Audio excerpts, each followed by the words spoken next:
Murder for Science: The Burke and Hare Chronicles. Burke and Hare were infamous 19th century criminals who became notorious for their involvement in a series of murders in Edinburgh, Scotland, in 1828. They killed people and sold the bodies to medical schools for dissection, exploiting the high demand for cadavers in the city's burgeoning medical community. Here's a detailed overview. 1. Background. William Burke, 1792 to 1829, and William Hare, dates of birth and death uncertain, were Irish immigrants who moved to Scotland. Edinburgh at the time was a leading center for medical education, and there was a growing demand for cadavers to study human anatomy. However, the supply of legally available corpses, mainly those of executed criminals, was limited, leading some to turn to illegal means, such as grave robbing, to meet the demand. 2. The murders. Burke and Hare initially started selling cadavers to Dr. Robert Knox, a well-known Edinburgh anatomist, after a lodger at Hare's boarding house died of natural causes. Instead of burying the body, they sold it to Knox, who paid generously. Realizing how profitable this was, they decided to create more opportunities by murdering vulnerable individuals, including the poor, homeless, and elderly, who would not be easily missed. Their method became known as burking.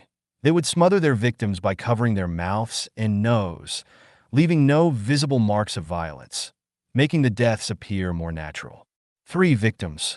Over a period of about 10 months in 1828, Burke and Hare are believed to have murdered 16 people, though the true number may never be known.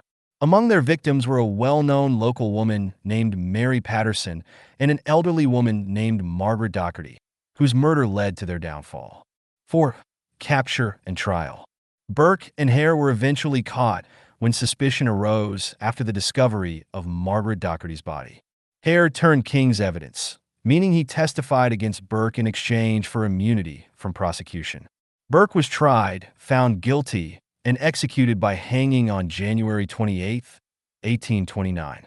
His body was publicly dissected, a fate that ironically mirrored the ones he had inflicted on his victims. Burke's skeleton is still on display at the Edinburgh Medical School as a grim reminder of the case. 5. Hare's fate. After testifying against Burke, Hare was released. His later life remains somewhat mysterious. He reportedly fled Edinburgh and was last seen in England. Various accounts suggest that he was either blind or had a disfigured face due to being attacked by mobs seeking vengeance, but his ultimate fate is unknown. 6. Legacy.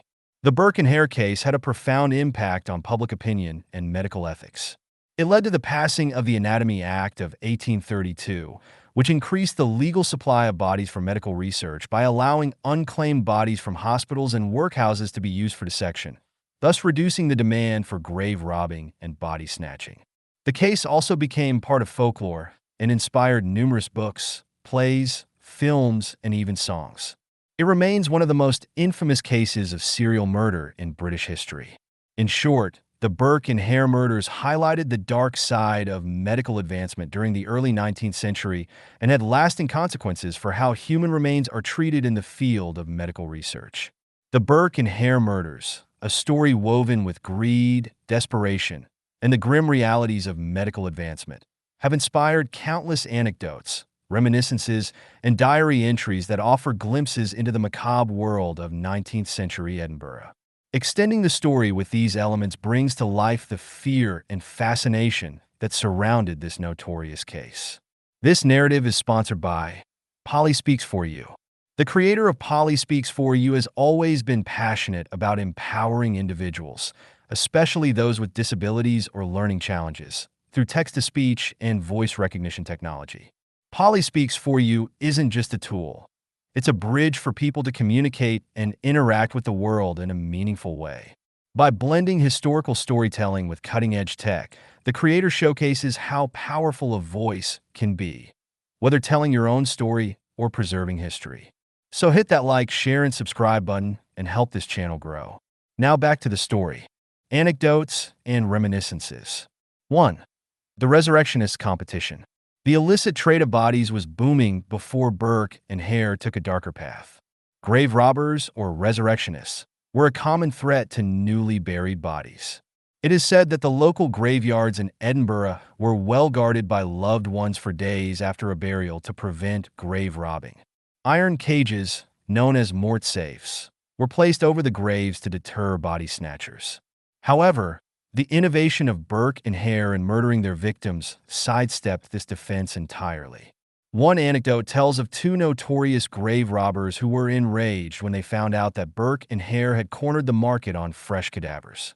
It's no longer a matter of digging. One is reported to have muttered to his companion in a local tavern, "These lads just bring the whole body, living or dead, without a shovel lifted." 2. Dr. Robert Knox's classes. Dr. Robert Knox, the anatomist who bought the bodies from Burke and Hare, was widely respected in the medical community but controversial for his cavalier attitude toward the source of the cadavers. He was known for delivering his lectures with enthusiasm, often using the freshest corpses. One of Knox's students wrote in a letter to his brother, "Yesterday's lecture was extraordinary. Dr. Knox presented a woman, still pink, still warm it seemed. Never have I seen such a specimen in all my years of study. The room was hushed, save for the sound of his knife. We cannot help but wonder where he finds them." The student's unease, despite the awe at Knox's anatomical prowess, reflects the growing suspicion surrounding Knox's operation, though he himself claimed ignorance of how Burke and Hare procured the bodies. 3. Mary Patterson's notoriety. One of Burke and Hare's most famous victims was Mary Patterson, a well-known local beauty. She was lured to her death after a night of heavy drinking, but it was what happened after that shocked even those familiar with the horrors of body snatching. When Mary's body was delivered to Dr. Knox, her exceptional beauty caught the attention of many of his students. It is said that her body was left undissected for days, draped in a sheet, so the students could gaze upon her. Some accounts even suggest that her body was used for lectures in a state close to its original, unsettlingly preserved condition. One of Knox's students later recalled, "The young woman was quite a sight, like a sleeping maiden in a story. Her face bore none of the marks of death. We couldn't help but imagine she would awaken at any moment." Diary entries. 1. Burke's confession. In the weeks leading up to his capture, William Burke had begun to write in a private notebook, possibly to absolve his guilt. An entry discovered after his arrest reads, "October 1828, the old woman we smothered last night. She looked into my eyes as we did it. Hare was stronger. He held her down as I covered her mouth. She didn't scream, but her eyes, they screamed. Her eyes haunt me more than the deed itself. But the money, it's easy. It's too easy." Burke's writing reveals a man torn between the simplicity of murder for profit and the moral decay it caused within him. As time passed, the diary became less about guilt and more about the chilling efficiency with which he and Hare carried out their murders. 2. Margaret Docherty's last day. Margaret Docherty was Burke and Hare's final victim, whose body led to their undoing. A friend of hers, a fellow traveler, later wrote in her diary of their last conversation, "November 1828, I told Margaret not to trust the likes of Burke and his wife. The way they lured us to their home, so eager to offer us drink and food, there was something off about them. But Margaret, poor soul, was too kind-hearted. She went with them, believing their smiles. I pray she's in a better place, though I fear I shall never see her again." Her suspicion, it turned out, was well-founded, though she escaped that night. Margaret was not so lucky. 3. Hare's escape. After turning King's evidence against Burke, Hare left Edinburgh under the cover of night. According to a written account by a tavern owner in Dumfries, where Hare briefly stopped before vanishing, he was a broken man. March 1829. "A filthy man came in late last night, reeking of whiskey and fear. His eyes were wild, like a cornered animal. He asked for a room, but wouldn't give a name. He muttered all night about the devil and drowning in the souls of the dead. I heard him cry out a name, Burke. Could this be the monster they spoke of in Edinburgh?" This entry aligns with reports that Hare was nearly blind by the time he left Scotland, possibly due to attacks or injuries sustained in the mob violence that followed Burke's execution. Legacy and the Anatomy Act. The public outrage from the Burke and Hare murders had far-reaching consequences. Following the scandal, medical students and doctors in Edinburgh and across the UK faced severe public scrutiny. The Anatomy Act of 1832 was passed to provide a legal means of obtaining bodies for dissection, allowing unclaimed corpses from hospitals and poorhouses to be used, thus reducing the illegal trade in bodies. A diary entry from Dr. Knox's assistant, written shortly after the act was passed, reads, 1832. At last, we can work in the light of day. No more whispers in taverns, no more secrets. The public still glares at us, but we are no longer the villains.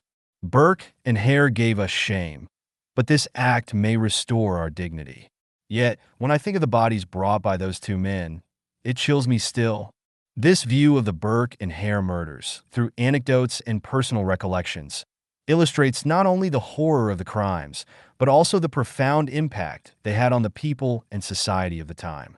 These diary entries and reminiscences reflect how deeply the events scarred the collective memory of Edinburgh and reshaped the field of medical science. The question of the doctors. The question of whether the doctors, particularly Dr. Robert Knox, who purchased bodies from Burke and Hare, were as much to blame, or even more, is complex. While Burke and Hare physically committed the murders, Knox's role and that of other medical professionals in Edinburgh at the time raised significant ethical concerns. Let's explore the issue. 1. The demand for cadavers. The rapid growth of medical schools in Edinburgh during the early 19th century led to a massive increase in the demand for human dissection. At the time, legal cadavers were scarce, and only the bodies of executed criminals were typically available for dissection. This shortage created a lucrative black market for corpses, especially among the resurrectionists, or body snatchers, who dug up fresh graves. Dr. Robert Knox, a leading anatomist, was under pressure to provide his students with fresh specimens. This demand set the stage for the supply chain that Burke and Hare exploited. While Knox may not have directly encouraged illegal activity, it's clear that his uncritical acceptance of cadavers, without questioning their origins, created an environment ripe for exploitation. As a senior figure in the medical community, Knox bore a degree of responsibility for creating and maintaining this environment of unchecked supply and demand. 2. Turning a blind eye. One of the most damning aspects of Knox's involvement is that he accepted an unusually high number of bodies from Burke and Hare over a relatively short period. Despite the suspicious circumstances, such as how fresh the bodies were and the increasing number of victims from vulnerable social groups, Knox never questioned how they came to be in his possession. Some contemporaries accused Knox of turning a blind eye to the suspicious nature of the corpses. A student of Knox later remarked, "How could a man so brilliant in the dissection of bodies be so ignorant of the fact that they were freshly murdered? The smell of death lingered too closely." Knox's refusal to ask questions or probe deeper, despite the obvious red flags, suggests that he placed his career and the education of his students above ethical considerations. 3. Complicity through silence. Although Knox was not directly involved in the killings, his silence and complicity allowed the murders to continue.